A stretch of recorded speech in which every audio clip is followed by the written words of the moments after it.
mid-ordinate rule area formula. Using mid-ordinate rule. Now, look at what happens in mid-ordinate rule. This space here, what is the name? It's a strip. This is a strip.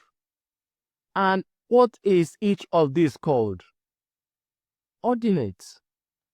Each of these is called ordinates. In mid-ordinate rule, we're going to split each strip equally.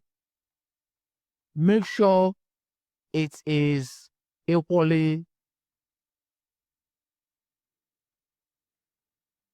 split this equally.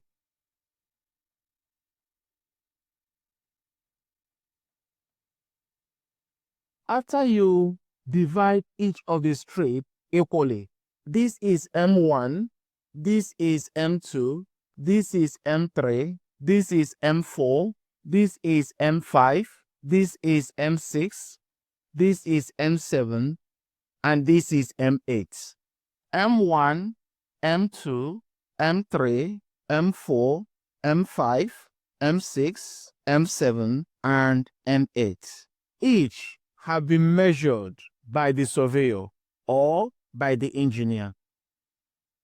The engineer have measured this as the mid-ordinates. The area of the land using mid-ordinate rule. The strip width multiplied by sum of all mid-ordinates. This is multiplying this. The width strip is 1.5. It has not changed. Between one mid-ordinate to the other mid-ordinate will be 1.5.